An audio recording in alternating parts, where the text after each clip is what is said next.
കുറേ നമ്മൾ ഈ കൃഷിയുമായി ബന്ധപ്പെട്ട് സംസാരിച്ചുകൊണ്ടിരിക്കുമ്പോൾ പലരും ചോദിക്കാറുണ്ട് പല തവണകളായിട്ട്. ചാണകം, ആട്ടിൻകാഷ്ടം, കോഴിക്കാഷ്ടം അല്ലെങ്കിൽ ആനപ്പിണ്ടം ഇങ്ങനെയൊക്കെ ഓരോന്നുണ്ട് നമ്മൾ കൃഷിക്കായിട്ട് ഉപയോഗിക്കുക, അല്ലെങ്കിൽ മണ്ണിൽ കിടക്കുന്നുണ്ടായിരിക്കും, അല്ലെങ്കിൽ ചിലർ വിൽക്കാൻ നോക്കുന്നുണ്ടായിരിക്കും. അതുപോലെ തന്നെ മൂത്രം, പശുവിൻ്റെയൊക്കെ മൂത്രം. ഇപ്പം എല്ലാവരും ചോദിക്കാറുണ്ട് ഇടയ്ക്ക്, ഇതിന് ഏതാണ് നല്ലത്, ഏത് ചാണകമാണ് നല്ലത്, എങ്ങനെ ആട്ടിൻകാഷ്ടമാണ് നല്ലത്, കോഴിക്കാഷ്ടമാണ് നല്ലത്, മൂത്രം നല്ലതാണോ, മൂത്രം എങ്ങനെ മിക്സ് ചെയ്യണം, മൂത്രം എങ്ങനെ ചേർക്കണം. ഇതെല്ലാം തന്നെ ഓരോരുത്തരുടെ അവൈലബിലിറ്റി അനുസരിച്ചിരിക്കും. ഇതെല്ലാം തന്നെ നല്ലതാണ്. മണ്ണിനെ സംബന്ധിച്ചിടത്തോളം, കമ്പോസ്റ്റിനെ സംബന്ധിച്ചിടത്തോളം ഇതെല്ലാം നല്ലത് തന്നെ. എല്ലാ പക്ഷിമൃഗാദി ഓരോ ജീവികൾക്കും, ലോകത്തുള്ള ഭൂമിയിലുള്ള ഏതേത് ജീവികളിലും, അത് ഒരു മൈക്രോബുകളായും പോലും, ഇവരുടെ എല്ലാം ദഹന വ്യവസ്ഥയിൽ അല്ലെങ്കിൽ ശരീരത്തിൽ മൊത്തത്തിലായാലും, അല്ലെങ്കിൽ ദഹന വ്യവസ്ഥയിൽ ഉള്ളിലെ മൈക്രോഫ്ലോറ ഉണ്ടല്ലോ, അല്ലെങ്കിൽ നമ്മുടെ ഗട്ടിലെ ദഹന വ്യവസ്ഥയിലെ, ഇതെല്ലാം ഓരോ ഇനങ്ങൾക്കും പ്രത്യേകമായിട്ടുള്ളതുണ്ട്.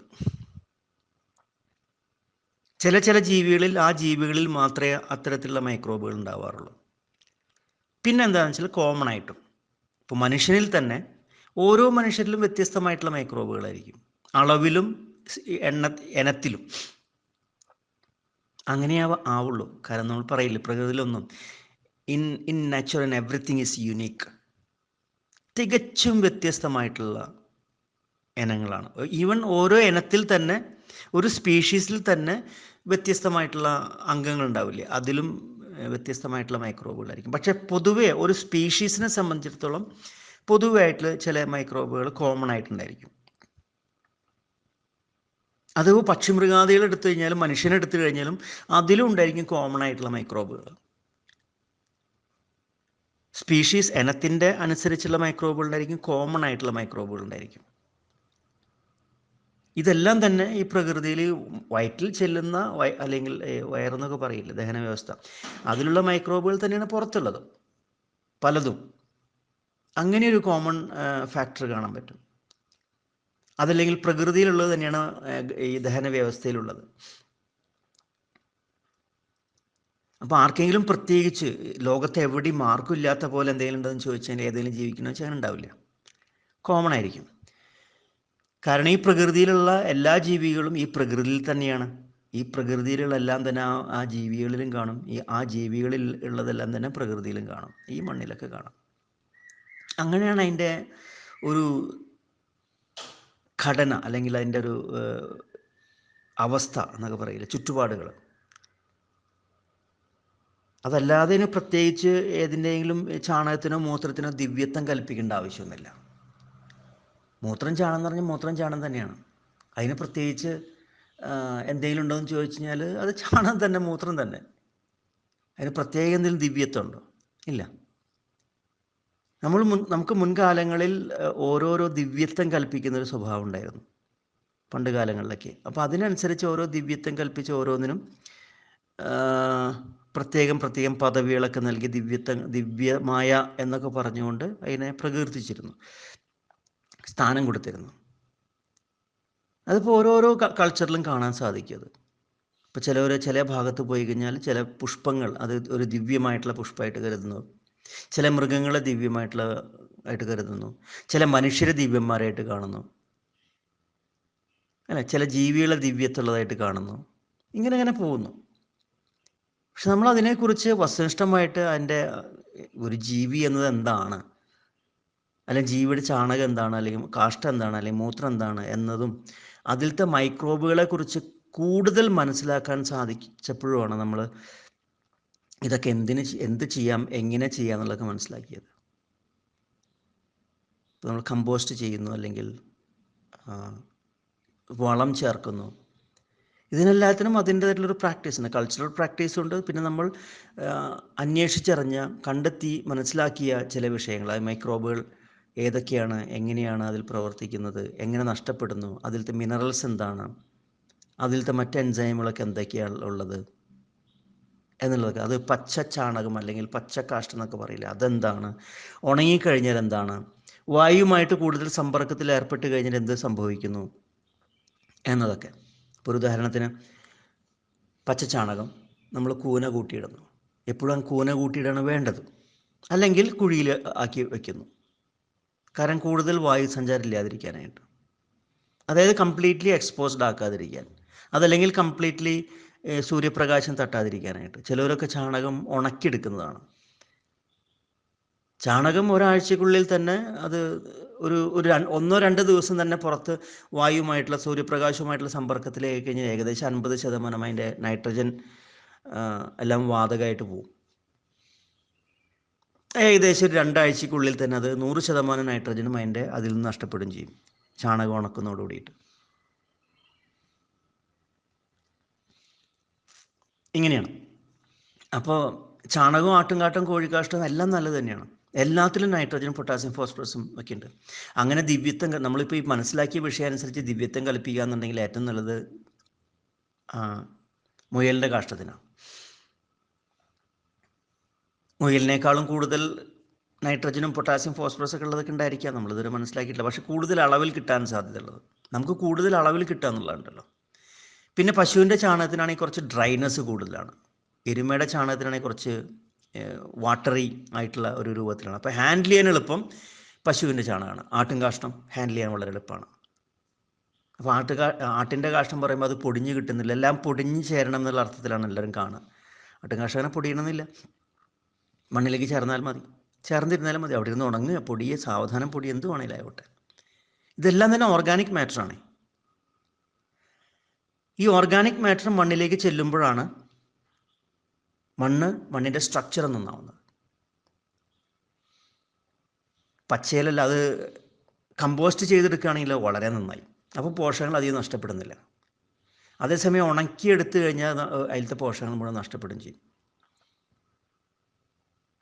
പ്രത്യേകിച്ച് നൈട്രജനാണ് കൂടുതൽ നഷ്ടപ്പെടാൻ സാധ്യത. അത് കമ്പോസ്റ്റ് ചെയ്തെടുക്കുമ്പോൾ കൂടുതൽ അതിലേക്ക് മൈക്രോബുകൾ വന്നു ചേരുന്നു. മൈക്രോബുകളുടെ പ്രവർത്തനം വഴി വീണ്ടും മിനറലൈസേഷൻ നടന്ന് കൂടുതൽ മിനറൽസ് അതിൽ എത്തിപ്പെടുകയാണ് ചെയ്യുന്നത്. അപ്പോൾ മൈക്രോബുകൾ എത്രമാത്രം അതിൽ പ്രവർത്തിക്കുന്നു, ഏത് സാഹചര്യത്തിൽ ഏത് അവസ്ഥയിൽ പ്രവർത്തിക്കുന്നു എന്നതിനനുസരിച്ചായിരിക്കും അതിൻ്റെ ഗുണം. പൊതുവിൽ പറഞ്ഞാൽ ഇതെല്ലാം തന്നെ ഏതേത് മൃഗവും എന്ത് ഭക്ഷണം കഴിക്കുന്നു, പശുവായാലും ശരിയാണ്, എരുമയായാലും ശരിയാണ്, ആടായാലും ശരിയാണ്, കോഴിയായാലും ശരിയാണ്, അതിൻ്റെ ഭക്ഷണം എന്തൊക്കെയാണ്, അതിൻ്റെ മാനേജ്മെൻറ്റ്, ആ ജീവികളെ മുഴുവൻ വളർത്തുന്ന പരിപാലന രീതി ഉണ്ടല്ലോ, അതെന്താണ്, അതിൻ്റെ ചുറ്റുപാടുകൾ എന്താണ് എന്നതിനനുസരിച്ചിരിക്കും ഓരോ ഇനങ്ങളുടെയും അവരുടെ ഉച്ഛിഷ്ടങ്ങളിൽ, അല്ലെങ്കിൽ അവരുടെ അവശിഷ്ടങ്ങളിൽ, അല്ലെങ്കിൽ അവരുടെ കാഷ്ടം, ചാണകം എന്നൊക്കെ പറയില്ലേ, അതിൻ്റെയൊക്കെ ഗുണം, അതിലെത്രമാത്രം നൈട്രജൻ, ഫോസ്ഫറസ്, പൊട്ടാസ്യം, അതുപോലെ എസെൻഷ്യൽ മൂലകങ്ങൾ എന്തെല്ലാം ഉണ്ട്, അതിലെത്രമാത്രം മൈക്രോബുകളുടെ അളവുണ്ട് എന്നതെല്ലാം ആ പരിചരണ രീതി അനുസരിച്ചിരിക്കും. എങ്ങനെയാണ് ആ ജീവി ഭക്ഷണം കഴിക്കുന്നത്, എത്ര അളവിൽ കഴിക്കുന്നു, ഏതെല്ലാം ഭക്ഷണങ്ങൾ കഴിക്കുന്നു. കാരണം അതാണ് ആ ജീവിയുടെ വയറ്റിലേക്ക് എത്തുന്നത്. അത് മേഞ്ഞു നടക്കുന്നതാണോ അല്ലാത്തതാണോ അതും സ്വാധീനിക്കുന്നുണ്ട് മൈക്രോബുകളുടെ എണ്ണം വർദ്ധിക്കാനായിട്ട്. മേഞ്ഞു നടക്കുന്ന ഏത് ജീവിയും, പക്ഷിയോ ജീവിയോ ആയിക്കോട്ടെ, അതിൽ മൈക്രോബുകളുടെ എണ്ണം വർദ്ധിക്കുകയും ചെയ്യും. അതേസമയം നമ്മൾ കെട്ടിയിട്ട് സ്റ്റാൾ ഫെഡ് എന്നൊക്കെ പറയില്ലേ, അതേപോലെയൊക്കെ വളർത്തി ഏതാനും പുല്ലുകൾ മാത്രം കൊടുക്കുകയാണെന്നുണ്ടെങ്കിൽ അതിൻ്റെ ഗുണം കുറഞ്ഞൊന്നും വരാൻ നല്ല വരും.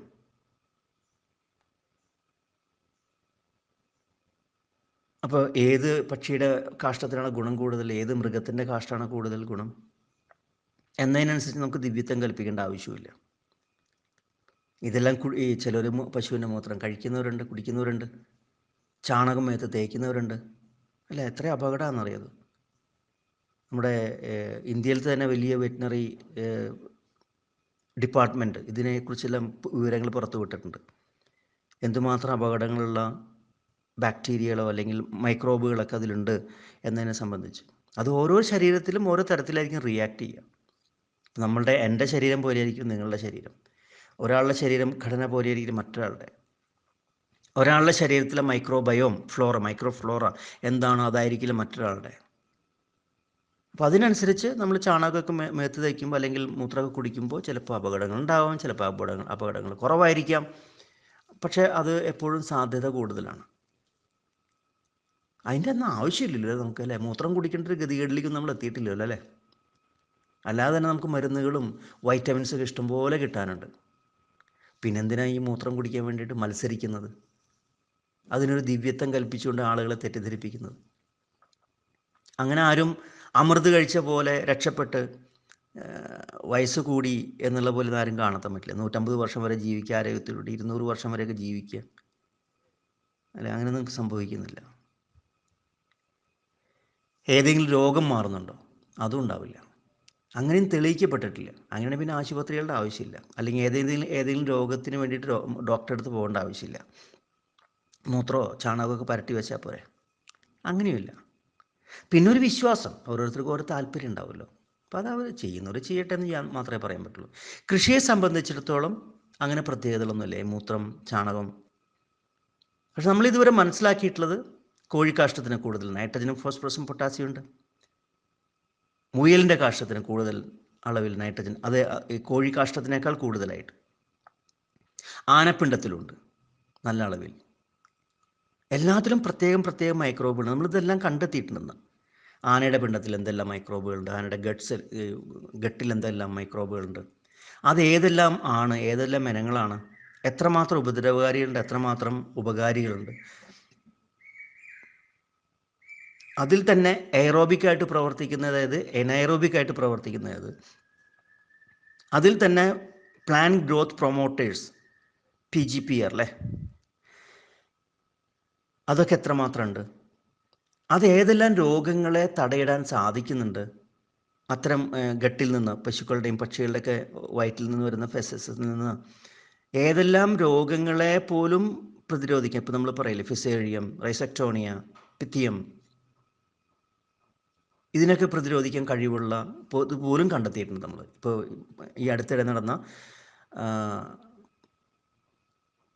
എരുമച്ചാണകത്തിൻ്റെ പ്രത്യേകതകൾ മനസ്സിലാക്കിയപ്പോൾ ഏകദേശം 60ഓളം വളരെ ഉപകാരത്തിൽ വരുന്ന മൈക്രോബുകളെ നമ്മൾ കണ്ടെത്താൻ കഴിഞ്ഞിട്ടുണ്ട്. അതിൽ തന്നെ പലതും ഞാനത് നമ്മുടെ ഈ സ്ലൈഡുകളിൽ കൊടുത്തിട്ടുണ്ട്. ഞാൻ ഓരോ സ്ലൈഡുകളിലായിട്ട് നിങ്ങൾക്ക് വായിക്കുമ്പോൾ, ഇപ്പോൾ യൂട്യൂബ് ആണെന്നുണ്ടെങ്കിൽ ഹോൾഡ് ചെയ്ത് വായിക്കുമ്പോൾ നിങ്ങൾക്ക് അതൊക്കെ മനസ്സിലാവും. അതിൽ തന്നെ അത്തരം റിസർച്ചുകളുടെ ജേർണൽസ് ഞാൻ കൊടുത്തിട്ടുണ്ട് റെഫറൻസിനായിട്ട്. വലിയ ശാസ്ത്രജ്ഞന്മാരുടെ, വലിയ യൂണിവേഴ്സിറ്റികളുടെ, വലിയ ഡിപ്പാർട്ട്മെൻറ്റുകളുടെയൊക്കെ റിസർച്ച് പേപ്പേഴ്സും കൊടുത്തിട്ടുണ്ട്. അപ്പോൾ നിങ്ങൾക്കത് റെഫർ ചെയ്യാം. അപ്പോൾ അങ്ങനെ പ്രത്യേകിച്ച് ദിവ്യത്വം കൽപ്പിക്കേണ്ടത് ആവശ്യം. നമ്മൾ എങ്ങനെ ഹാൻഡിൽ ചെയ്യുന്നു, അതേപോലെ തന്നെ തൊഴുത്ത് ഏത് രൂപത്തിലാണ്, ഓരോ പക്ഷികളുടെയും മൃഗങ്ങൾക്കൊക്കെ സ്ട്രെസ്സ് എത്രമാത്രമുണ്ട്, അവരൊക്കെ വളരെ ഹാപ്പി ആയിട്ടാണോ? വളരെ ഹാപ്പി ആണെന്നുണ്ടെങ്കിൽ അതിൻ്റെ ഈ ചാണകവും നല്ല ഭക്ഷണം കഴിക്കുന്നുണ്ടോ, അതിൽ ആ കൂടുകളിലും തൊഴുത്തുകളിലൊക്കെ ഉപയോഗിച്ചിട്ടുള്ള ബെഡ് എന്താണ്, അതായത് നമ്മൾ ബെഡ് ഇടാറില്ലേ, വൈക്കോലും മറ്റു പുല്ലുകളും അല്ലെങ്കിൽ അറക്കപ്പൊടിയും മരപ്പൊടിയൊക്കെ ഇട്ടിട്ടുള്ള വളർത്ത രീതികളൊക്കെ ഉണ്ടല്ലോ, അതെന്തൊക്കെയാണ്? ഇതിനൊക്കെ അനുസരിച്ചിരിക്കും. അതുമാത്രമല്ല, അത് സൂക്ഷിക്കുന്ന രീതി എന്താണ്, അത് ബയോഗ്യാസിലേക്ക് കൊടുത്തു വിടുന്നുണ്ടോ, സപ്ലൈ ചെയ്യുന്നുണ്ടോ? ബയോഗ്യാസിലേക്ക് ആകുമ്പോൾ കൂടുതൽ വളം വന്ന് ചേരുകയാണ് ചെയ്യുന്നത്. ഒരു 10 ഇരട്ടിയെങ്കിലും ഗുണം കൂടുകയാണ് ചെയ്യുക ബയോഗ്യാസിൽ വഴി. ഇതെല്ലാം തന്നെ കമ്പോസ്റ്റ് ചെയ്തെടുക്കുന്നുണ്ടോ, അത് അതിനേക്കാൾ ഗുണം കൂടുകയാണ് ചെയ്യുന്നത്. കമ്പോസ്റ്റ് ചെയ്തെടുക്കുന്നതോടുകൂടിയിട്ട് എല്ലാ പക്ഷിമൃഗ മാലിന്യങ്ങളും, ഈവൺ അവശിഷ്ടങ്ങളും അവർ തന്നെ ചാവുക എന്ന് പറയില്ലേ, ചത്ത കോഴി, അതിനെയും കമ്പോസ്റ്റ് ചെയ്യും. അതിലെത്രമാത്രം മറ്റു വസ്തുക്കൾ പലതും, എല്ലും തൂവലും മുടിയും ഒക്കെ വന്നു ചേരുന്നുണ്ടോ എന്നതിനനുസരിച്ചിരിക്കും. അപ്പോൾ ഇതിനെല്ലാത്തിനും ഒരു പ്രത്യേക കണക്കുണ്ടോ എന്ന് വെച്ചാൽ അപ്രോക്സിമേറ്റ് നമുക്ക് മനസ്സിലാക്കാൻ സാധിക്കുള്ളൂ. പ്ലസ് ഓർ മൈനസ് 19-20 എന്ന് പറയുന്ന പോലെ ഒരു 80-90% നമുക്ക് അറിയാൻ പറ്റുള്ളൂ. ഇനിയും നമ്മൾ മനസ്സിലാക്കാനും ഉണ്ട്. അപ്പോൾ ഇതിനു വേണ്ടി പ്രത്യേക ദിവ്യത്വം കൽപ്പിക്കേണ്ട ആവശ്യമില്ലെന്നും കൂടി ഞാൻ പറയുന്നത്. ഇതെല്ലാം നമ്മൾ എങ്ങനെ മാനേജ് ചെയ്യുന്നു എന്നുള്ളതിനനുസരിച്ചിരിക്കും ഇതിൻ്റെ എല്ലാം നേട്ടം നമുക്ക് കൈവരിക്കാൻ സാധിക്കുന്നത്. നമ്മൾ എങ്ങനെ മാനേജ് ചെയ്യുന്നു, കമ്പോസ്റ്റ് ചെയ്യാന്നുള്ള ഒരു പദ്ധതി തന്നെയാണ് ഏറ്റവും നല്ലത്. ഇതെല്ലാം തന്നെ വളങ്ങളായിട്ട് ചേർക്കുക എന്നുള്ളതാണ്. ഏതെങ്കിലും ഒന്നല്ല, പശുവിൻ്റെ ചാണകം മാത്രമല്ല, അല്ലെങ്കിൽ എരുമയുടെ ചാണകം മാത്രമല്ല, കോഴിക്കാഷ്ടം മാത്രമല്ല, ആട്ടും കാഷ്ടം മാത്രമല്ല, ഇതെല്ലാം കൂടി ഒരു നിശ്ചിത അളവിൽ, ചെറിയ അളവിൽ, കഴിയാവുന്നിടത്തോളം ചെറിയ അളവിലെല്ലാം ചേർക്കുക എന്നുള്ളതാണ്. എല്ലാം മിക്സ് ചെയ്യുക എന്നുള്ളതാണ്. എല്ലാത്തിൻ്റെയും ഗുണം മണ്ണിലേക്ക് വന്ന് ചേരാനായിട്ട്. മണ്ണിലേക്ക് വന്ന് ചേരുന്നതോട് കൂടിയിട്ട് ആ അവശിഷ്ടങ്ങൾ വഴി ഈ പക്ഷിമൃഗാദികളുടെ വയറ്റിൽ ഈ ദഹന വ്യവസ്ഥയിലുള്ള മൈക്രോബുകളും വന്നു ചേരുന്നു. ഒപ്പം മണ്ണിലേക്കുള്ള ഓർഗാനിക് മാറ്റർ വന്നു ചേരുന്നു. ഒപ്പം എസെൻഷ്യലായിട്ടുള്ള പല മിനറൽസും വന്നു ചേരുന്നു. ഇതിൻ്റെ എല്ലാം ലഭ്യതയോട് കൂടിയിട്ട് നമ്മൾ എവിടെയാണോ ചേർക്കുന്നത്, ഏത് മണ്ണിലാണോ ചേർക്കുന്നത്, അവിടുത്തെ ലോക്കൽ മൈക്രോബുകൾ ഉണ്ടല്ലോ, അവർക്കും ഭക്ഷണം കിട്ടുന്നു. അവിടുത്തെ മൊത്തത്തിലുള്ള ഒരു മൈക്രോബുകളുടെ അംഗസംഖ്യ വർദ്ധിക്കുന്നു. മൈക്രോബുകളുടെ ഇനത്തിലുള്ള എണ്ണം ഉണ്ടല്ലോ, സ്പീഷീസ്, അതിൻ്റെ എണ്ണം വർദ്ധിക്കുന്നു, അതിൻ്റെ പോപ്പുലേഷൻ വർദ്ധിക്കുന്നു. ഓർഗാനിക് മാറ്റർ മണ്ണിലേക്ക് ചേരുന്നതോടുകൂടിയിട്ട് വളരെ ഫാസ്റ്റായിട്ട് തന്നെ അവരുടെയൊക്കെ പ്രജനനം നടക്കുന്നു. അവർ പിന്നെ ഒരു 50%, 100%, 200%, 300% എന്ന പോലെ വർദ്ധിക്കുന്നവർ, ട്രില്യൺസ് ഓഫ് ട്രില്യൺസ്, ക്വാഡ്രില്യൺസ് ഓഫ് ക്വാഡ്രില്യൺസ് ആയിട്ട് മാറുകയാണ് അവർ ചെയ്യുന്നത്. അപ്പോൾ നമ്മൾ എത്രമാത്രം ഓർഗാനിക് മാറ്റർ ചേർക്കുന്നു അത്രമാത്രം നല്ലതാണ് മണ്ണിലേക്ക്. അപ്പോൾ നൈട്രജനും ഫോസ്ഫറസ് അങ്ങനെ തുടങ്ങിയ എല്ലാ എസെൻഷ്യൽ മൂലകങ്ങളും അതിനേക്കാൾ ഉപരിയുമായിട്ടും ചെടിക്ക് കിട്ടിക്കൊണ്ടിരിക്കും. ഓർഗാനിക് വസ്തുക്കൾ നമുക്ക് എത്ര ചേർത്താലും കുഴപ്പമില്ല, രാസവസ്തുക്കൾ ചേർക്കുന്ന പോലെയല്ല, അമിതമായിട്ട് പോവില്ല അവിടെ ഒരിക്കലും. കാരണം ചെടി ആവശ്യമുള്ളത് മാത്രമേ വലിച്ചെടുക്കൂ, ചെടിക്ക് ആവശ്യമുള്ളത് മാത്രമല്ല. അവിടെ നിയന്ത്രിക്കാൻ എല്ലാ ചുറ്റുപാടുകളും നിയന്ത്രിക്കാൻ ആ ഒരു ഏറ്റവും യോഗ്യമായ അവസ്ഥയിൽ ചെടികളുടെ വളർച്ച ഉറപ്പാക്കാൻ അല്ലെങ്കിൽ നിയന്ത്രിക്കാൻ അവിടെ മൈക്രോബുകളും സഹായിക്കും. മൈക്രോബുകൾ നിറയേണ്ടായിരിക്കും, മണ്ണിൻ്റെ സ്ട്രക്ചർ നന്നായി മാറും ചെയ്യും. അപ്പോൾ ഏതെങ്കിലും ഒന്ന് ഉപയോഗിക്കുക എന്നുള്ളതല്ല വളപ്രയോഗത്തിൽ, എല്ലാം ചേർത്ത് കമ്പോസ്റ്റ് ഉണ്ടാക്കുക എന്നുള്ളതാണ്, അല്ലെങ്കിൽ എല്ലാം തടത്തിലേക്ക് ചേർക്കുക എന്നുള്ളതാണ്. ഇനിയിപ്പോൾ ഉണങ്ങിയ ചാണകമാണ്, ചിലപ്പോൾ അതിൽ നിന്ന് കുറച്ചല്ല വലിയ ഭീമമായിട്ടുള്ളതുപോലെ നൈട്രജൻ നഷ്ടപ്പെടാം, പക്ഷെ മറ്റെല്ലാ മൂലകങ്ങളും അവിടെ ഉണ്ടായിരിക്കും ചെറിയ അളവിൽ. അതിനേക്കാൾ ഉപരിയായിട്ട് ഇതെല്ലാം അവിടെയുള്ള മൈക്രോബുകൾക്ക് ഭക്ഷണമായി തീരുകയാണ്. അപ്പോൾ അവരുടെ വംശവർധന ഉണ്ടാവുന്നു. മൈക്രോബുകളുടെ വംശവർധനവ് കൂടുന്നതിനനുസരിച്ചാണ് മണ്ണിലെ മിനറലൈസേഷൻ നടക്കുന്നത്. അതായത് എലമെൻറ്റ്സ്, മൂലകങ്ങൾ, ധാതുക്കൾ, അല്ലെങ്കിൽ വളം, പോഷകം, ന്യൂട്രീഷൻസ്, ഇതെല്ലാം മണ്ണിൽ കൂടുതലായിട്ട് ചേരുന്നത്. അങ്ങനെ ഒരു അവസ്ഥ ഉണ്ടാകുമ്പോഴാണ് ചെടികളെല്ലാം നല്ല വളർച്ചയിലേക്ക് നീങ്ങുക, അല്ലേ? അതെ, എന്ന പോലെ ഇപ്പോൾ നമ്മൾ എത്രമാത്രം ഓർഗാനിക് മാറ്റർ ചേർക്കുന്നു. ഓർഗാനിക് മാറ്റർ എന്ന് പറയുമ്പോൾ ഇലയും പച്ചയിലയും കരിയിലയും മാത്രമല്ലല്ലോ, ഇതും ഒരു ഓർഗാനിക് മാറ്ററാണ്. വളരെ പെട്ടെന്ന് മണ്ണിൽ ദഹിച്ച് ചേരാവുന്ന ലയരൂപത്തിലായി മാറാൻ സാധ്യതയുള്ള വളങ്ങൾ. അതിനേക്കാൾ ഉപരി മൈക്രോബുകളുടെ എണ്ണം വർദ്ധിക്കുന്നു, അല്ലേ? മൈക്രോബുകളുടെ എണ്ണം വർദ്ധിക്കുന്നതോറും മണ്ണിൽ തന്നെ പലതരത്തിലുള്ള അവശിഷ്ടങ്ങളുണ്ടല്ലോ, അതിനെയും ദഹിപ്പിച്ച് ജീർണിപ്പിച്ച് ചെടികൾക്ക് വലിച്ചെടുക്കാൻ പാകത്തിലാക്കി മാറ്റുന്നു. അപ്പോൾ മൈക്രോബുകളുടെ എണ്ണം വർദ്ധിപ്പിക്കുക എന്നുള്ളതാണ് ഇന്നത്തെ ആവശ്യം. അതാണ് ശരിയായിട്ടുള്ള സയൻസ്. നമ്മളെ മറ്റുള്ള വസ്തുക്കൾ ചേർക്കുക എന്നുള്ളതല്ല, അതിനേക്കാൾ, കാരണം എല്ലാവരും അങ്ങനത്തെ ഒരു കൺസെപ്റ്റിലാണ് എന്തും ചേർക്കുക എന്നുള്ളത്. ഓർഗാനിക്കായിട്ടുള്ള വസ്തുക്കൾ ചേർക്കുക, അതിലൂടെ വളം കിട്ടുന്നു എന്നതിനേക്കാൾ പ്രാധാന്യത്തോടെ ചിന്തിക്കേണ്ടത് മണ്ണിൽ എങ്ങനെ മൈക്രോബുകളുടെ എണ്ണം വർദ്ധിപ്പിക്കാം, അവരുടെ പോപ്പുലേഷൻ എങ്ങനെ വർദ്ധിപ്പിക്കാം, അതിനനുസരിച്ച വസ്തുക്കൾ, പാഴ്വസ്തുക്കൾ, അവശിഷ്ടങ്ങൾ ചേർക്കുക എന്നുള്ളതാണ്. മൈക്രോബുകളെ സംബന്ധിച്ച് പശുവിൻ്റെ ചാണകമാണോ, ആടിൻ്റെ കാഷ്ടമാണോ, കോഴിയുടെ കാഷ്ടമാണോ, ഇലയാണോ, പച്ചിലയാണോ, പഴുത്തലയാണോ, ഒന്നും അവർക്ക് നോക്കേണ്ട ആവശ്യമില്ല. അവർക്ക് ഭക്ഷണം കിട്ടിയാൽ മതി. അവരെന്തിൽ നിന്നും ഭക്ഷണം സ്വീകരിക്കും. പശുവിൻ്റെ ചാണകത്തിൽ നിന്നും എരുമയുടെ ചാണകത്തിൽ നിന്നും എല്ലാത്തിൽ നിന്നും ഭക്ഷണം സ്വീകരിച്ചിട്ടുണ്ട്. അതിലുള്ള എല്ലാ ഓർഗാനിക് മാറ്ററും അവർ ഭക്ഷണമാക്കി മാറ്റുന്നു, ജീർണിപ്പിക്കുന്നു, മണ്ണിലേക്ക് ചേർക്കുന്നു, ചെടികൾക്ക് നൽകുന്നു, അല്ലെങ്കിൽ അവരുടെ ശരീരത്തിൻ്റെ പ്രവർത്തനങ്ങൾക്കായിട്ട് ഉപയോഗിക്കുന്നു. അവർക്ക് അവരുടെ മേലെ വന്ന് വീഴുന്ന ചാണകം പശുവിൻ്റെ ആണോ, ആടിൻ്റെ ആണോ, കോഴിയുടെ ആണോ എന്ന് നോക്കേണ്ട ആവശ്യമില്ല. നമ്മളുടെ കാഴ്ചപ്പാട് കൂടി കാണണേ. നമ്മൾ എന്തൊക്കെയൊക്കെ സങ്കല്പങ്ങളും ശീലങ്ങളും രീതികളൊക്കെ വർഷങ്ങളായിട്ട് കൊണ്ടു നടക്കുന്നുണ്ട്. അതാണ് നമ്മളുടെ കണ്ണിലൂടെ കാണുന്നത്. നമ്മൾ നമ്മളുടെ കണ്ണിലൂടെയല്ല, നമ്മുടെ ജീവിതത്തിൻ്റെ സമീപനങ്ങളിലൂടെ അല്ല കാണേണ്ടത് മണ്ണിൽ ജീവിക്കുന്ന ജീവികളുടെ കാഴ്ചപ്പാടുകൾ, അല്ലെങ്കിൽ അവരുടെ സൗകര്യങ്ങൾ, അവരുടേതായിട്ടുള്ള ചുറ്റുപാടുകൾ, പരിസ്ഥിതി, അതിനെ വളർത്താനാണ് നോക്കേണ്ടത്. നമ്മളെ പരിസ്ഥിതി നമ്മളെ വീട്ടിലാണ് വളർത്തേണ്ടത്, നമ്മുടെ സമൂഹത്തിൽ, നമ്മുടെ സാമൂഹ്യമായിട്ടുള്ള ജീവിത രംഗത്ത് പല കാര്യങ്ങളും അതാണ് വളർത്തേണ്ടത്, മനുഷ്യനെ ഉതകുന്ന തരത്തിൽ. മണ്ണിലാകട്ടെ മൈക്രോബുകൾക്ക്, ചെടികൾക്ക്, സസ്യങ്ങൾക്ക് അവർക്കുതകുന്ന തരത്തിൽ, അവരുടെ വളർച്ച ഭദ്രമാക്കുന്ന തരത്തിലാണ് അവിടെ പ്രവർത്തനങ്ങളും പരിപാലന രീതികളൊക്കെ വേണ്ടത്. അപ്പോൾ അവിടേക്ക് കൂടുതൽ ഓർഗാനിക് മാറ്ററാണ് ആവശ്യം. അത് ഏതുമായിക്കൊള്ളട്ടെ. ഇനി ആനയുടെ പിണ്ടാണോ, അതും മൈക്രോബുകളെ സംബന്ധിച്ച് അവർക്ക് പ്രശ്നമില്ല. ഇനി പച്ചിലയും ഉണക്കലയും ആയിക്കോട്ടെ, അതും അവർക്കൊരു പ്രശ്നമല്ല. തേക്കിൻ്റെ ഇലയോ അല്ലെങ്കിൽ താമരയോ അല്ലെങ്കിൽ ആലിൻ്റെ ഇലയോ അല്ലെങ്കിൽ പ്ലാവിൻ്റെ ഇലയോ എന്തുമായിക്കൊള്ളട്ടെ, അതിൻ്റെയൊക്കെ കാർബൺ നൈട്രജൻ റേഷ്യോ അനുസരിച്ച്, അതായത് മണ്ണിൽ വന്ന് ചേരുന്ന കമ്പുകളും ചുള്ളിക്കമ്പുകളും വിറകിൻ്റെ കഷ്ണങ്ങളും മരപ്പൊടിയും ഇതെല്ലാം അതിൻ്റെ കാഠിന്യം അനുസരിച്ച്, കാർബൺ നൈട്രജൻ റേഷ്യോ അനുസരിച്ച് ഇങ്ങനെ മണ്ണിലേക്ക് ജീർണിച്ച് അതിൻ്റെ സെല്ലുലോസും ലിഗ്നിനും ടാനിൻ ആൻഡ് അതർ എലമെൻറ്റ്സ് ഇതെല്ലാം മണ്ണിലേക്ക് വന്ന് ചേരും. മണ്ണിലേക്ക് സാവധാനം വന്ന് ചേരുന്നു. അതിൻ്റെ കാഠിന്യം കൂടുന്തോറും സമയമെടുക്കുന്നു മാത്രം. അതുകൊണ്ടാണല്ലോ നമ്മൾ മണ്ണിലെപ്പോഴും ഈർപ്പം നിലനിർത്തുന്നത്. അപ്പോൾ ഏത് അവശിഷ്ടങ്ങളും മണ്ണിനെ സംബന്ധിച്ചിടത്തോളം, മൈക്രോബുകളെ സംബന്ധിച്ചിടത്തോളം ആരുടെയാണത്, എന്താണത് എന്നൊന്നുമില്ല. ഈവൻ മൂത്രമൊഴിച്ചാലും, മനുഷ്യൻ്റെ മൂത്രമൊഴിച്ചാലും അല്ലേ, എല്ലാത്തിൻ്റെയും കണക്കാണ്. അവിടെ അവരത് ദഹിപ്പിക്കും, അത് വേറെ രൂപത്തിലാക്കി മാറ്റും.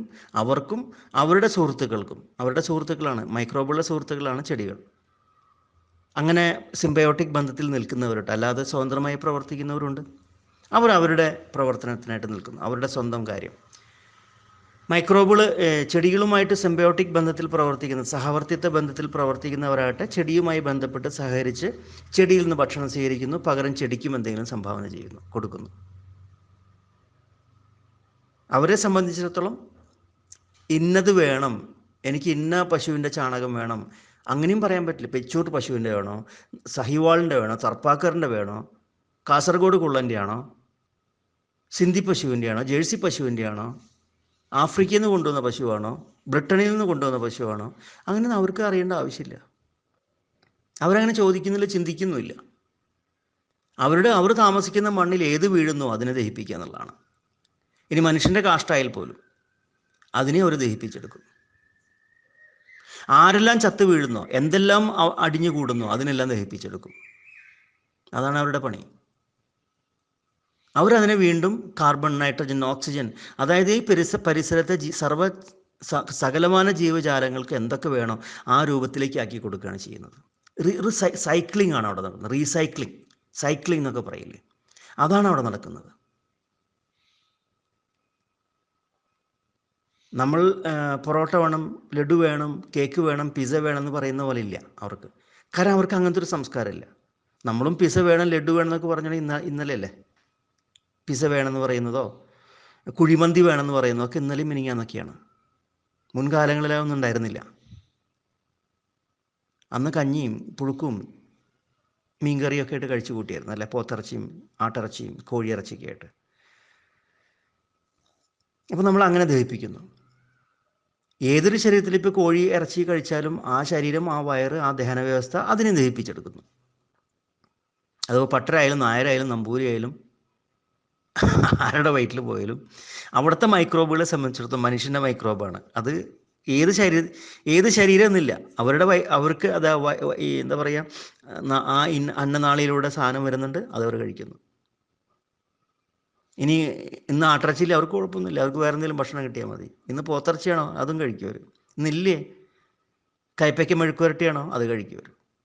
ക്യാബേജ് മെഴുക്കുവരട്ടിയാണോ, അത് കഴിക്കും. പിസയാണോ, അതും കഴിക്കും അവർ. അവരാണ് ദഹിപ്പിക്കുന്നത്, അല്ലേ?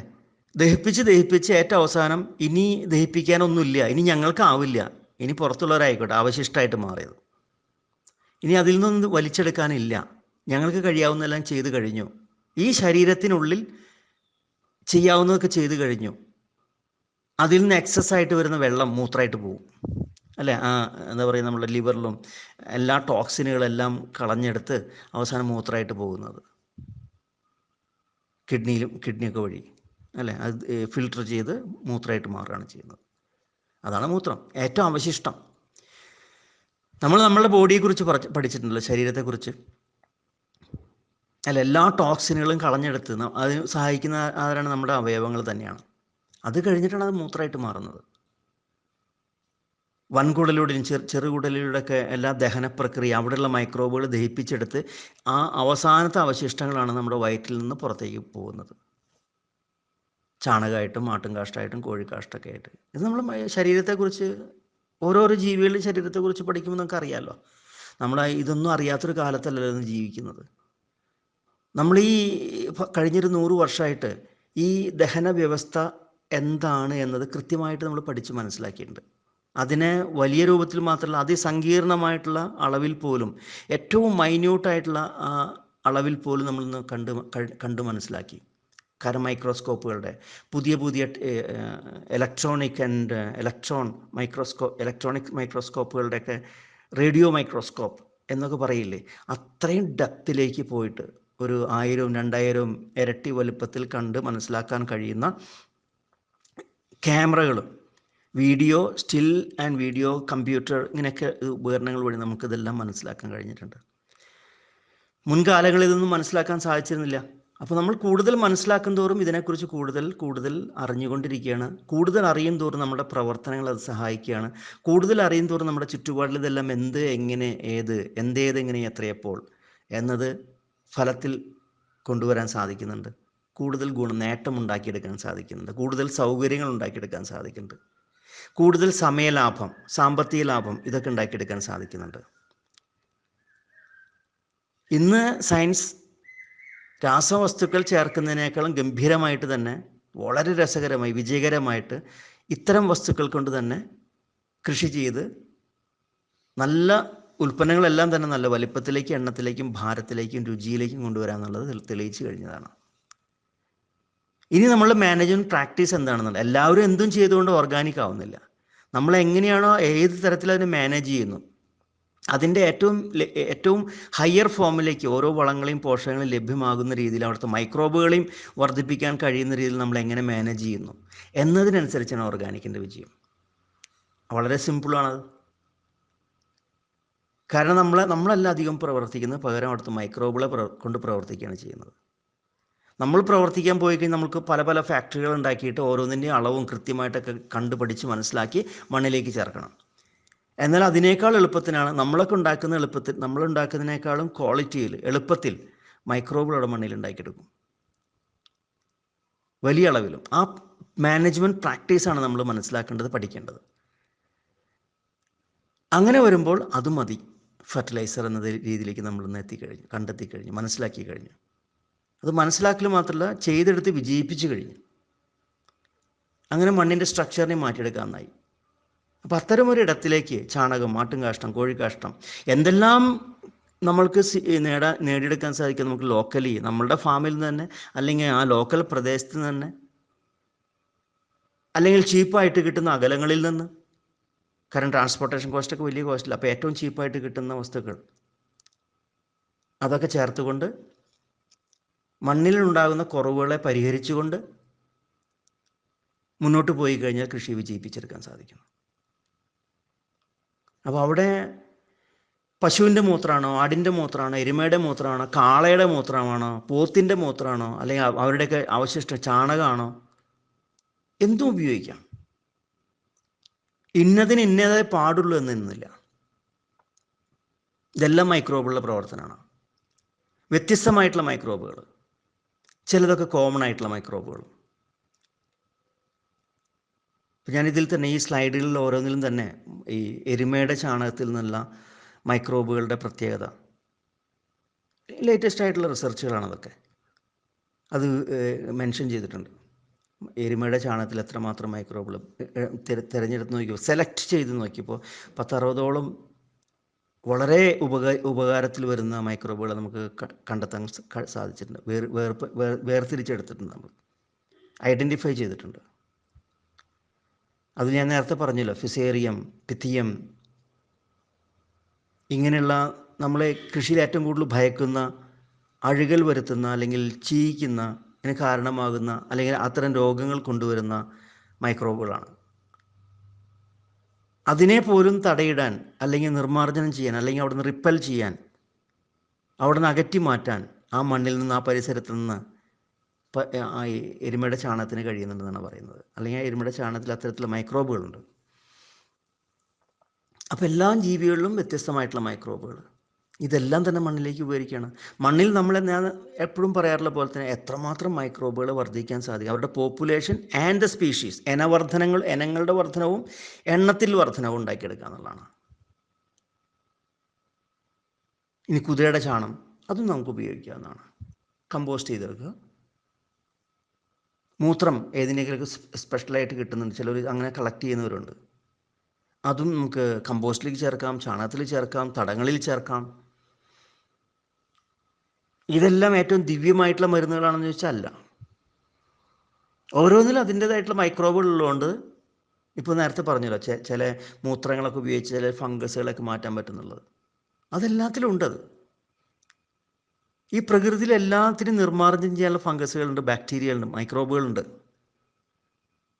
ചിലപ്പോൾ ചില രാസഘടന, ഇതിൻ്റെയൊക്കെ ചില സ്ട്രക്ചർ, രാസഘടന എന്നൊക്കെ പറയില്ലേ, അതിൻ്റെയൊക്കെ ചെറിയ ഗുണങ്ങൾ കൊണ്ടും പല നേട്ടങ്ങൾ ഉണ്ടാക്കിയെടുക്കാൻ സാധിക്കും.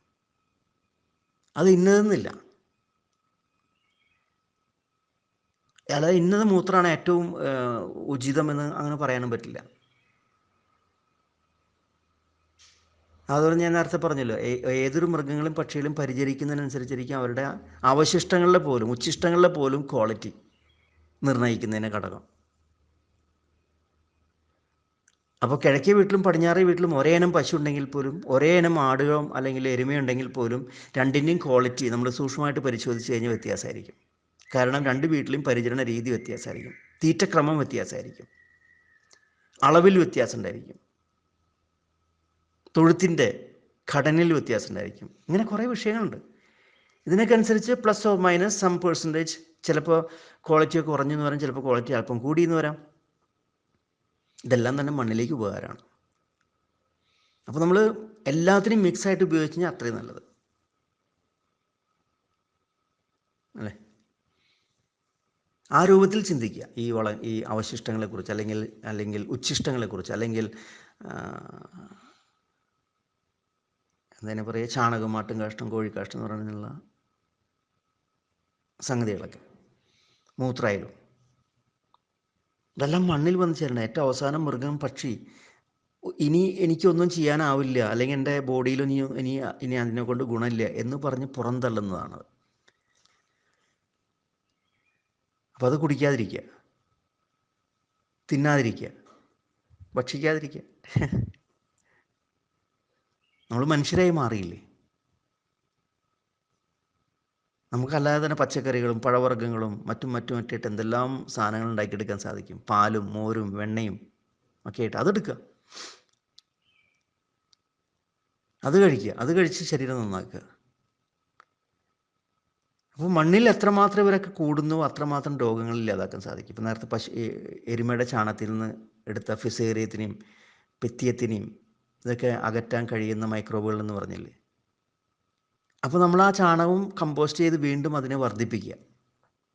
കമ്പോസ്റ്റ് ചെയ്യുക എന്ന് തന്നെ അർത്ഥം മൈക്രോബുകളുടെ എണ്ണത്തെ വർദ്ധിപ്പിക്കുക എന്നുള്ളതാണ്. ഒരു പ്രത്യേക സാഹചര്യം ഉണ്ടാക്കിയിട്ട് അവിടെ പ്രത്യേക ഭക്ഷണമൊക്കെ നൽകിക്കൊണ്ട്, അതൊരു ലബോറട്ടറിയാണ്. അങ്ങനെ വർദ്ധിപ്പിക്കുക. നമ്മൾ ലാബിൽ ഈ സൂക്ഷ്മജീവാണു വളങ്ങളൊക്കെ ഉണ്ടാക്കുന്നില്ലേ, പലതരത്തിലുള്ള ഭക്ഷണം കൊടുത്തിട്ടാണ് നമ്മൾ കുപ്പികളിലൊക്കെ ആക്കി വയ്ക്കുന്നത്, പൊടിയിലൊക്കെ ആക്കി വയ്ക്കുന്നത്, അവരുടെ എണ്ണം വർദ്ധിപ്പിച്ചിട്ട്. എന്ന പോലെ തന്നെ കമ്പോസ്റ്റ് നമ്മുടെ ലബോറട്ടറിയാണ്, സാധാരണ കർഷകൻ്റെ ലബോറട്ടറിയാണ് കമ്പോസ്റ്റ്. അല്ലെങ്കിൽ ഒരു റീസൈക്കിൾ ബിന്നോ ന്യൂട്രീഷൻ ബിന്നോ എന്നൊക്കെ പറയാം. അത് നമ്മൾ ചേർക്കുന്ന സമയത്ത് ഉള്ള അളവിനേക്കാൾ ഒരു 10,000, 20,000, ലക്ഷോപലക്ഷം ഇരട്ടിയാക്കി ആ കമ്പോസ്റ്റ് കൂനയായി മാറുകയാണ് ചെയ്യുന്നത്. അങ്ങനെ നമ്മൾ ആ കമ്പോസ്റ്റിൽ നിന്ന് സാധനങ്ങൾ ഉപയോഗിച്ചുകൊണ്ട് വീണ്ടും വർദ്ധിപ്പിക്കുന്ന രീതികളൊക്കെ ഉണ്ട് കേട്ടോ. വീണ്ടും അതിനെ ട്രില്യൺസ് മൾട്ടിപ്ലിക്കേഷൻ നമുക്ക് ഉണ്ടാക്കിയെടുക്കാൻ സാധിക്കും.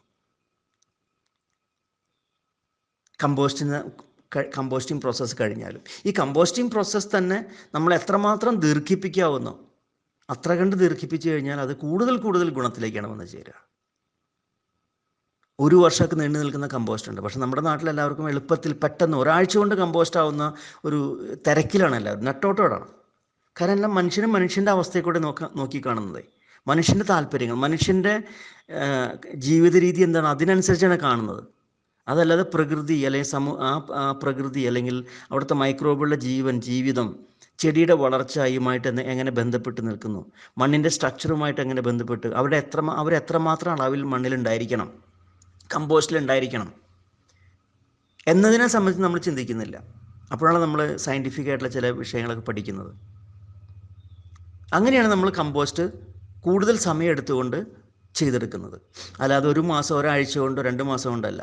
കഴിയാവുന്നതും മാക്സിമം 1 വർഷം വരെ, ബയോറിയാക്ടറൊക്കെ ഒരു വർഷം വരെയാണ് കൊണ്ടെടുക്കുക. 12 മാസം 365 ദിവസം മിനിമം കൊണ്ടു നടന്നിട്ടാണ് അതിൽ നിന്ന് പിന്നെയും ലക്ഷോപലക്ഷം ഇരട്ടി ആക്കി മാറ്റിക്കൊണ്ട്, പിന്നെ നമ്മളുടെ ഫീഡിങ് പ്രാക്ടീസ് അനുസരിച്ചിരിക്കും.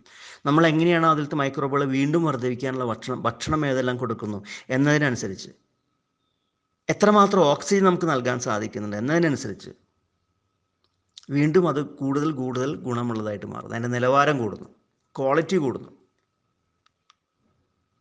അങ്ങനെ വരുമ്പോൾ നമുക്ക് ഈ രോഗകീടങ്ങളൊക്കെ നിയന്ത്രിക്കാനുള്ള മൈക്രോബുകളുടെ എണ്ണം അവിടെ വർദ്ധിക്കുകയാണ്. അപ്പോൾ ഈ സിസ്റ്റം എല്ലാം ഡെവലപ്പ് ചെയ്യുന്നവരെയോ നമ്മൾ ഇതുവരെ ഐസൊലേറ്റ് ചെയ്ത് വേർതിരിച്ചെടുത്ത് ട്രില്യൺസ് ആക്കി മാറ്റിയിട്ടുള്ള മൈക്രോബുകൾ നമ്മൾ കുപ്പികളിലും മറ്റൊക്കെ ആയിട്ട് ഫ്രഷ് ആയിട്ട് തന്നെ ഏറ്റവും നല്ല കൗണ്ടിൽ തന്നെ വെള്ളത്തിൽ മിക്സൊക്കെ ചെയ്തിട്ട്, കമ്പോസ്റ്റിൽ മിക്സ് ചെയ്തിട്ടൊക്കെ മണ്ണിലേക്ക് വീണ്ടും ചേർക്കുന്നു. ഇലകളിലേക്ക് സ്പ്രേ ചെയ്യുന്നു, തടത്തിലേക്ക് സ്പ്രേ ചെയ്യുന്നു, അല്ലെങ്കിൽ ജലസേചനം വഴി കൊടുക്കുന്നു. ഇങ്ങനെ 1ാമത്തെ സ്ലൈഡിലും 2ാമത്തെ സ്ലൈഡിലൊക്കെ ഇതിനെ സംബന്ധിച്ച വിഷയങ്ങളാണ് പ്രതിപാദിച്ചിട്ടുള്ളത്. അതിൽ നമ്മളുടെ മനുഷ്യൻ്റെ ബോഡിയെക്കുറിച്ചും ശരീരത്തെക്കുറിച്ചും മൂത്രത്തിലുണ്ടാകുന്ന കുഴപ്പങ്ങളെക്കുറിച്ചും നമ്മളുടെ Indian veterinary research institute IVRI അവരുടെ റിസർച്ചിനെ സംബന്ധിച്ച് ചില കൊട്ടേഷൻസൊക്കെ കൊടുത്തിട്ടുണ്ട്. നമുക്കൊന്ന് വായിച്ച് നോക്കാം. കൂടുതൽ വായിക്കാൻ താല്പര്യമുള്ളവർക്ക് അവിടെ വെബ്സൈറ്റിൻ്റെ ലിങ്ക് കൊടുത്തിട്ടുണ്ട്, അത് വായിച്ച് നോക്കുക.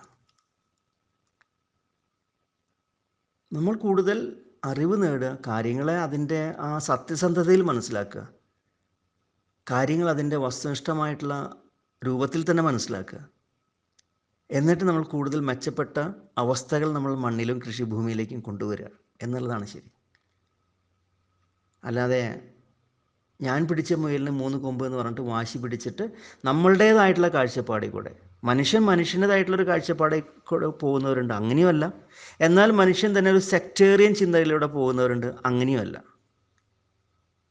ആദ്യം കൃഷിയെ മനസ്സിലാക്കേണ്ട ഇങ്ങനെയൊക്കെയുള്ള ചിന്തകൾ വരുമ്പോൾ മണ്ണിന് ഉചിതമാണ്, മണ്ണിലത്തെ മൈക്രോബുകൾ വർദ്ധിക്കാൻ സഹായിക്കുന്നുണ്ടോ, മണ്ണിൻ്റെ സ്ട്രക്ചർ മെച്ചപ്പെടാൻ സഹായിക്കുന്നുണ്ടോ, ചെടികളുടെ വളർച്ചയെ മെച്ചപ്പെടുത്താൻ സഹായിക്കുന്നുണ്ടോ, അതിന് ഏത് രീതിയിലാണ് നമ്മൾ പ്രയോഗിച്ചെടുക്കേണ്ടത്, ഇതെല്ലാം ഈ അവശിഷ്ടങ്ങളെല്ലാം തന്നെ. അപ്പോൾ ആ രീതിയിൽ വളർത്തിയെടുക്കാൻ നമ്മൾ ശ്രമിച്ചു കഴിഞ്ഞാൽ വളരെ നല്ലത് അല്ലേ? അതല്ല ശരി. നിങ്ങളും സ്വയം ആലോചിച്ച് നോക്കൂ. ഞാൻ ഏതെങ്കിലും ഒരു വശത്തേക്ക് കൊണ്ടുവരാനല്ല നോക്കണം, ഞാൻ സയൻസിൻ്റെ വശത്തേക്ക് കൊണ്ടുവരാൻ നോക്കുകയാണ്. ഈ ചുറ്റുപാടുകൾ അതിൻ്റെ ശരിയായ അർത്ഥത്തിൽ കൊണ്ടുവരാൻ ശ്രമിക്കുകയാണ്. ആ അർത്ഥത്തിലാണ് ഞാൻ ഈ പറയുന്നത്. അപ്പോൾ നമ്മളുടെ ജീവിതമായിട്ടല്ല ബന്ധപ്പെടുത്തി കാണേണ്ടത്. നമ്മുടെ ജീവിതം എന്ന് പറഞ്ഞാൽ നമ്മുടെ കൃഷിയുടെ സൗകര്യത്തെ ബന്ധപ്പെടുത്തി കാണണം, ശരിയാണ്. നമ്മൾക്ക് അതിൽ നിന്ന് വരുമാനം കൂടുതൽ ഉണ്ടാക്കാനുള്ള രൂപത്തിനെ നമ്മൾ ബന്ധപ്പെടുത്തി കാണണം. പക്ഷെ നമ്മളുടെ ചില കാഴ്ചപ്പാടുകളുണ്ട്. അപ്പോൾ നമ്മൾ പുറകോട്ട് സഞ്ചരിക്കുന്ന തരത്തിലുള്ള കാഴ്ചപ്പാടുകൾ, വസ്തുതയ്ക്ക് എതിരായി കൊണ്ടുപോകുന്ന കാര്യങ്ങൾ, അല്ലെങ്കിൽ ഒരു പ്രവർത്തനത്തിനെ പിന്നോട്ട് വലിക്കുന്ന കാര്യങ്ങളുടെ ചിന്തകൾ അവിടെ അപ്ലൈ ചെയ്യരുത്. ആ രൂപത്തിൽ നമ്മൾ ജീവിതത്തുമായിട്ട് ബന്ധപ്പെടുത്തരുതെന്ന് ഞാൻ പറയുന്നത്. അതേസമയം മണ്ണിന് അനുകൂലമായിട്ടുള്ള, ഏറ്റവും യോജ്യമായ, ചെടികൾക്ക് ഏറ്റവും യോജ്യമായ, അവിടുത്തെ മൈക്രോബുകൾക്ക് ഏറ്റവും യോജ്യമായ, ആ പരിസരത്ത് ജീവിക്കുന്ന പക്ഷി മൃഗാദികൾക്കും മനുഷ്യർക്കും യോജ്യമായ രീതിയിൽ, പരിസ്ഥിതിക്ക് നാശം വരുത്താത്ത രീതിയിൽ, പരിസ്ഥിതിക്ക് ഏറ്റവും യോജ്യമായ രീതിയിൽ കൊണ്ടുപോകുക എന്നുള്ളതല്ലേ ശരി. ആ ഒരു സമീപനമാണ് നമ്മൾ കാഴ്ചവെക്കേണ്ടത്. അപ്പോൾ അവിടെ അന്ധമായിട്ടുള്ള വിഷയങ്ങൾക്ക് പ്രാധാന്യം നൽകാതിരിക്കുക. ഈവൻ നമ്മളെ തെറ്റുകൾ പോലും ചിലപ്പോൾ പലരും കാണാറുണ്ട്, ഒരു വാശി പിടിച്ച് നിൽക്കും. അല്ല, ഞാൻ ഇതാണ് ശരി, ഇങ്ങനെ തന്നെ ചെയ്യുള്ളൂ, ഞാൻ ഇങ്ങനെ തന്നെ എനിക്ക് വേണ്ടത്. എന്നാൽ പിന്നെ അങ്ങനെ ചെയ്യട്ടെ അവർ. നമ്മൾ പറഞ്ഞു കൊടുത്തിട്ടും മനസ്സിലാക്കാത്തവരുണ്ടെങ്കിൽ പിന്നെ അങ്ങനെ ചെയ്തു പോട്ടെ. പക്ഷെ മണ്ണിനെ സംബന്ധിച്ചിടത്തോളം, ചെടിയെ സംബന്ധിച്ചിടത്തോളം അതിന് പോഷകങ്ങൾ കിട്ടണം. ആ പോഷകങ്ങൾ എങ്ങനെ ലഭിക്കുന്നത്? ചെടി എങ്ങനെ പ്രവർത്തിക്കുന്നത്? ചെടികൾ എങ്ങനെ പോഷകം വലിച്ചെടുക്കുന്നത്? ചെടിക്ക് പോഷകങ്ങളെല്ലാം ഉണ്ടാക്കി കൊടുക്കുന്ന ആരാണ്? അല്ലെങ്കിൽ ഏത് പ്രവർത്തനമാണ്, ഏത് തരത്തിലുള്ള മാറ്റങ്ങളാണ് മണ്ണിൽ പോഷകങ്ങൾ നിറയാൻ കാരണം?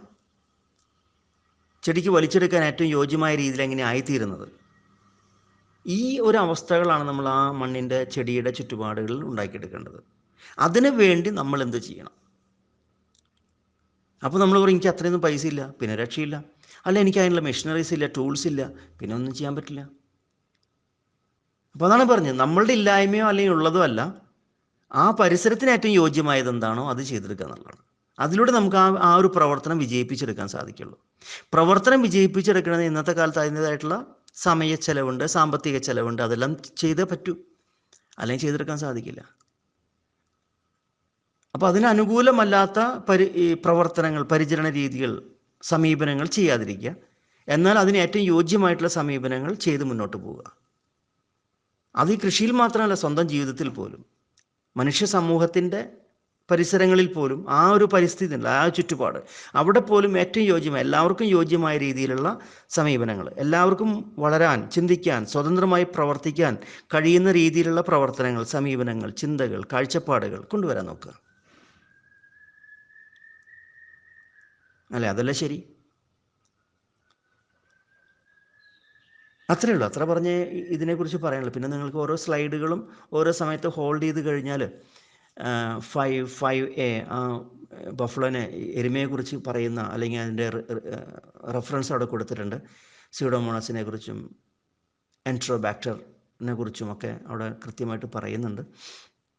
ഫിസേറിയം, റൈസക്ടോണിയ, പിത്തിയം എന്നീ തരത്തിലുള്ള അപകടകരമായിട്ടുള്ള മൈക്രോബുകളെ പോലും അകറ്റി നിർത്താൻ കഴിയുന്ന തരത്തിലുള്ള പല മൈക്രോബുകളും എരുമച്ചാണത്തിലുണ്ട് എന്നത് മനസ്സിലാക്കിയിട്ടുണ്ട്. അതൊക്കെ നിങ്ങൾ മനസ്സിലാക്കുക. കാരണം വെച്ചാൽ ഒന്നിനും തള്ളിക്കളയരുത്, അന്ധമായിട്ട് തള്ളിക്കളയരുത്. അന്ധമായിട്ട് ഒന്നിനെ തള്ളിക്കളയുക, അതേ അന്ധത പോലെ തന്നെ മറ്റൊന്നിനെ പ്രകീർത്തിച്ച് പറയുക, പർവ്വതീകരിച്ച് പറയുക, അങ്ങനെയൊന്നും ചെയ്യരുത്. അല്ലേ? നമ്മൾക്ക് അറിയില്ലെങ്കിൽ അറിയില്ല എന്ന് പറയുക, മിണ്ടാതിരിക്കുക, നമ്മൾ നിശബ്ദമായിട്ടിരിക്കുക. അറിയുന്ന കാര്യം അതിൻ്റെ സത്യസന്ധതയിൽ പറയുക. നമ്മൾ അറിയുന്ന കാര്യം പറയുമ്പോൾ പോലും അതിൻ്റേതായിട്ടുള്ള സത്യസന്ധതയും കൂടെ കൂട്ടിയിട്ട് പറയുക. അറിയാത്ത കാര്യങ്ങൾ കുറേ നുണകളും അല്ലെങ്കിൽ വാസ്തവമില്ലാത്ത കാര്യങ്ങളും കൂട്ടിച്ചേർത്തുകൊണ്ട് പറയാതിരിക്കുക. നമ്മൾ തന്നെ തെറ്റുകാരാവുന്നത്, നമ്മൾ അടുത്ത തലമുറ കൂടി പോലും കെടുത്തിക്കൊണ്ട് പോവുകയാണ് നമ്മൾ ചെയ്യുന്നത്. അങ്ങനെ ചെയ്യരുത്. എല്ലാവർക്കും ഒരു മാന്യതയില്ലേ, ഒരു മാനം, അത് നമ്മൾ കീപ്പ് ചെയ്യണ്ടേ. മനുഷ്യ ഗുണത്തിൽ പ്രവർത്തിക്കണ്ടേ, മൃഗത്തിൻ്റെ ഗുണത്തിൽ പ്രവർത്തിക്കാതിരിക്കുക. മനുഷ്യൻ്റെ ഗുണത്തിൽ പ്രവർത്തിക്കുക. മനുഷ്യൻ്റെ ഗുണമുണ്ട്, അവനൊരു സംസ്കാരമുണ്ട്. മറ്റൊരു ജീവിയും വളർത്തിയെടുക്കാത്ത തരത്തിൽ നമ്മൾ ലക്ഷോപലക്ഷം അല്ലെങ്കിൽ ആയിരക്കണക്കിന്, പതിനായിരക്കണക്കിന് വർഷങ്ങളായിട്ട് നമ്മളൊരു സംസ്കാരം ആ സംസ്കാരത്തെ ഉയർത്തിപ്പിടിച്ചുകൊണ്ട്, ആ സംസ്കാരത്തിനെ വീണ്ടും വീണ്ടും മെച്ചപ്പെടുത്തിക്കൊണ്ട്, എല്ലാവർക്കും സ്വീകാര്യമാവുന്ന തരത്തിൽ അതിനെ മുന്നോട്ട് കൊണ്ടുപോകുക. നമ്മൾ തനി ചിന്തകളിലും സമീപനം സെക്ടേറിയന്മാരായിട്ട് മാറാതിരിക്കുക. നമ്മൾ ഇന്ന ആളാണ്, ഇന്ന നിറക്കാരനാണ്, ഇന്ന വർഗ്ഗക്കാരനാണ്, ഇങ്ങനെയൊക്കെ പറഞ്ഞിട്ടുണ്ടല്ലോ, അതിനനുസരിച്ച് ജീവിക്കാതിരിക്കുക. അതൊക്കെ അവരവരുടെ, ഈവൻ അങ്ങനെ ചിന്തിക്കുകയാണെങ്കിൽ പോലും അവരുടെ സ്വകാര്യമായിട്ടുള്ള കാര്യങ്ങൾ. അത് മറ്റൊരാളുടെ ജീവിതവുമായി ബന്ധിപ്പിക്കാൻ നോക്കാതിരിക്കുക. പൊതു ഇടങ്ങളിലേക്ക് അതിനെ കൊണ്ടുവരാതിരിക്കുക. ഒരു തരത്തിലും പൊതു ഇടങ്ങളിലേക്ക് കൊണ്ടുവരാതിരിക്കുക. അവിടെ വരുമ്പോഴാണ് സംഘർഷങ്ങളായി മാറുന്നത്, പൊതു ഇടങ്ങളിലേക്ക് അത് കൊണ്ടുവരുമ്പോൾ. മാത്രമല്ല, അവാസ്തവമായിട്ടുള്ള കാര്യമായതുകൊണ്ട് മറ്റൊരാൾക്ക് ദഹിച്ചു എന്ന് വരില്ല. കാരണം മറ്റൊരാൾക്ക് സത്യമായിട്ട് കാണുന്നില്ല, അനുഭവിക്കാൻ സാധിക്കുന്നില്ല. പൊതുവായിട്ട് പ്രാക്ടിക്കലായിട്ട് ചിന്തിക്കാനോ പ്രവർത്തിക്കാനോ മറ്റൊരു നിലവാരത്തിലേക്ക് ഉയർത്താനോ സാധിക്കുന്നില്ല. അങ്ങനെ വരുമ്പോൾ കഷ്ടമല്ലേ? അപ്പോൾ മുന്നേ പറഞ്ഞ പോലെ മൂത്രവും ചാണകവുമായി തന്നെ പരിഗണിക്കുക. പക്ഷികളുടെയും മൃഗങ്ങളുടെയും ചാണകത്തിനും മൂത്രത്തിനും ദിവ്യത്വം കൽപ്പിക്കേണ്ടതില്ല, അല്ലേ? അതല്ല ശരി. മാത്രമല്ല അത് ദിവ്യമാണെന്ന് ചോദിച്ചാൽ തീർച്ചയായിട്ടും നമുക്ക് വേറെ അർത്ഥത്തിൽ ദിവ്യമായിട്ട് പറയാം. മണ്ണിലേക്കും ഇതൊക്കെ കമ്പോസ്റ്റ് ചെയ്തെടുത്താൽ മണ്ണിലേക്കും ചെടികൾക്കൊക്കെ വളരെ ആരോഗ്യകരമായിട്ടുള്ള അവസ്ഥ ഉണ്ടാക്കിയെടുക്കുന്നു. ആ അർത്ഥത്തിൽ നമുക്ക് അതിനെ ദിവ്യത്വം എന്ന് പറയാം. എല്ലാത്തിനെയും, ഒന്നിനെ മാത്രമല്ല എല്ലാത്തിനെയും അതിൻ്റേതായിട്ടുള്ള രീതിയിലൂടെ അതിനെ പ്രവർത്തിപ്പിച്ച് അതിനെ മറ്റൊരു രൂപത്തിലാക്കി മാറ്റിക്കഴിഞ്ഞാൽ ആ അർത്ഥത്തിൽ നമുക്ക് എല്ലാ വളങ്ങളും ദിവ്യമായിട്ടുള്ള വസ്തുക്കളാണ് നമുക്ക് വേണമെങ്കിൽ പറയാം, അല്ലേ?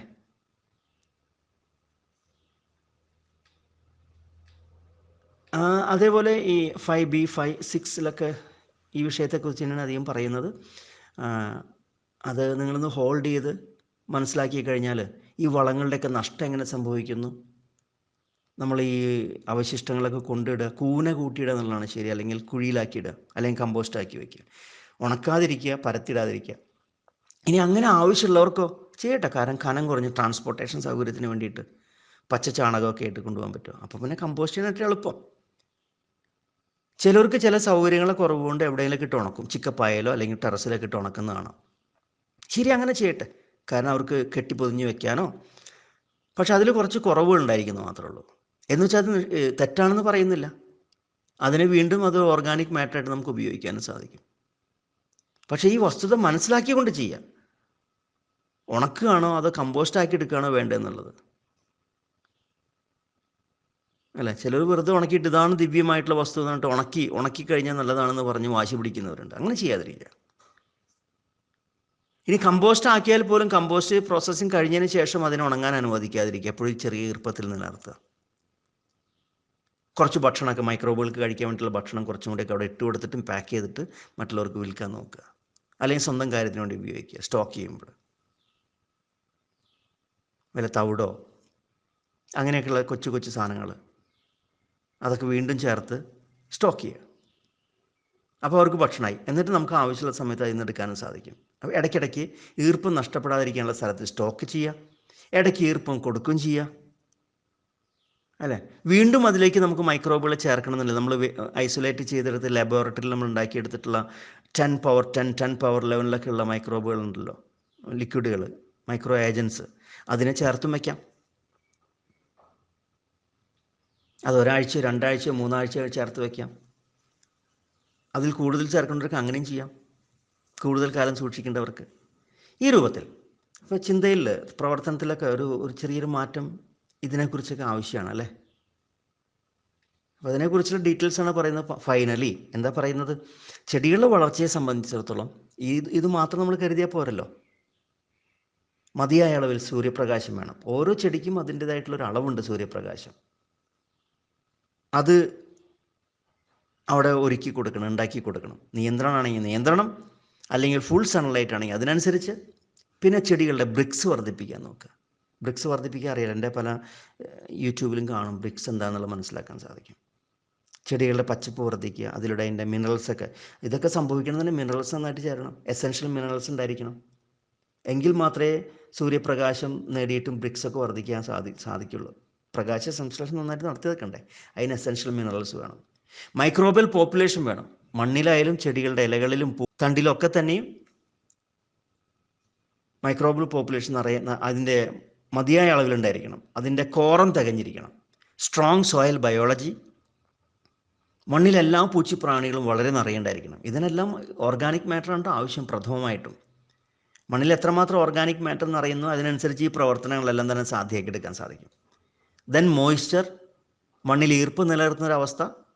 മണ്ണിൽ ഈർപ്പ് നിലനിർത്തേണ്ട ആവശ്യകതയെക്കുറിച്ച് നമ്മളെപ്പോഴും പറയാറുള്ളതാണ്. അത് നിർബന്ധമായിട്ടും പരിഗണിക്കണം. മൾച്ചിങ്, അതിനെക്കുറിച്ച് നമ്മൾ വളരെയേറെ സംസാരിച്ചു കഴിഞ്ഞു. അത് നിർബന്ധമായിട്ടും പരിഗണിക്കണം. ഓർഗാനിക് മാറ്റർ, ഇതെല്ലാം മൾച്ചിങ് എല്ലാം തന്നെ ഓർഗാനിക് മാറ്റർ ആണെങ്കിൽ പോലും ഓർഗാനിക് മാറ്റർ എന്നൊരു ഹെഡിങ് നമ്മൾ തലയിൽ വെച്ചുകൊണ്ട് ഓർഗാനിക് മാറ്റർ മാക്സിമം മണ്ണിലേക്ക് നിറയ്ക്കാനുള്ള സൗകര്യങ്ങൾ അതും നമ്മൾ പരിഗണിക്കേണ്ടതുണ്ട്. ഒപ്പം തന്നെ പെസ്റ്റ് കൺട്രോൾ, കീടങ്ങളെ നിയന്ത്രിക്കാൻ എന്തെല്ലാം മാർഗങ്ങൾ വേണം അത് നമ്മൾ പരിഗണിക്കണം. അതോടൊപ്പം രോഗങ്ങളെ നിയന്ത്രിക്കാനുള്ള എക്സ്ട്രാ നടപടികൾ എന്തൊക്കെ വേണമോ അതും പരിഗണിക്കണം. അങ്ങനെ വരുമ്പോഴാണ് ഇതെല്ലാം വളരെ സുസാധ്യമായിട്ടുള്ളൊരു രൂപത്തിൽ, എല്ലാം വളരെ സുരക്ഷിതമായിട്ടുള്ള രീതിയിൽ നമുക്ക് മുന്നോട്ട് കൊണ്ടുവരാൻ സാധിക്കുള്ളൂ. ഇതൊക്കെ ചെയ്ത് കഴിഞ്ഞാൽ കൃഷി വളരെ എളുപ്പമായിട്ട് മാറും ചെയ്യും. പിന്നെ നമുക്ക് ടെൻഷൻ അടിക്കേണ്ട ആവശ്യമില്ല. ആ സമയത്തിന് ഇത്രയും കാര്യങ്ങൾ നമ്മൾ ചെയ്തെടുത്താൽ മതി. ഇതൊക്കെ റുട്ടീൻ പോലെ നമ്മൾ ചെയ്തു പോകും താനെ. നമ്മൾ ഭക്ഷണം കഴിക്കുമ്പോൾ നമ്മൾ വായ എവിടെയാണെന്ന് നോക്കിയിട്ട് ചെവിയിൽ കൊടുക്കാറുണ്ട്. അത് കൃത്യമായിട്ട് അതാത് പരിസരങ്ങളിൽ അതാത് ആപ്ലിക്കേഷൻ നമ്മൾ ഓട്ടോമാറ്റിക്കായിട്ട് തന്നെത്താനെ ചെയ്യും. നമ്മൾ കാർ ഓടിക്കുമ്പോൾ നമുക്ക് അറിയണ്ട, ബ്രേക്ക് ചവിട്ടുന്നു, ക്ലച്ച് ചവിട്ടുന്നു, ഹോൺ അടിക്കുന്നു, സ്റ്റിയറിംഗ് വളയ്ക്കുന്നു. നമ്മൾ ആരെങ്കിലും ശ്രദ്ധിക്കാറുണ്ട്? അതൊക്കെ നമ്മളറിയാതെ ഓടിച്ചു പോകും. ഡെസ്റ്റിനേഷനിൽ നമ്മൾ എത്തിക്കഴിഞ്ഞാൽ നമ്മൾ അപ്പോഴാണ് ആലോചിക്കുക, ഓ ഇവിടെ എത്തിയില്ലെന്നുള്ളത്. അതുവരെ എത്രമാത്രം ക്ലച്ച് ചവിട്ടി, എത്ര ബ്രേക്ക് ചവിട്ടി, എത്ര ഫോഴ്സിൽ ചവിട്ടി, ഇതൊന്നും നമ്മൾ അറിയണ്ടാവില്ല. എന്ന പോലെ കൃഷിയും ഇതുപോലെ വളരെ ഹാൻഡി ആയിട്ട് മാറും, വളരെ എളുപ്പമായിട്ട് മാറും. അത്രേ ഇതിനെക്കുറിച്ച് പറയാനുള്ളൂ. അപ്പോൾ അവശിഷ്ടങ്ങളെ അതിൻ്റേതായിട്ടുള്ള രീതിയിൽ കാണുക. അത് അവശിഷ്ടമായിട്ട് തന്നെ കാണുക, അല്ലെങ്കിൽ ഉച്ഛിഷ്ടമായിട്ട് തന്നെ കാണുക, അല്ലെങ്കിൽ മാലിന്യങ്ങളായിട്ട് തന്നെ കാണുക. അതിനെ കൺവേർട്ട് ചെയ്തെടുക്കുന്ന രൂപത്തിൽ നമ്മൾ അതിനെ വേണ്ടുന്ന നടപടികൾ സ്വീകരിച്ചുകൊണ്ട് ചെയ്ത് മുന്നോട്ട് പോകും. Thank you very much.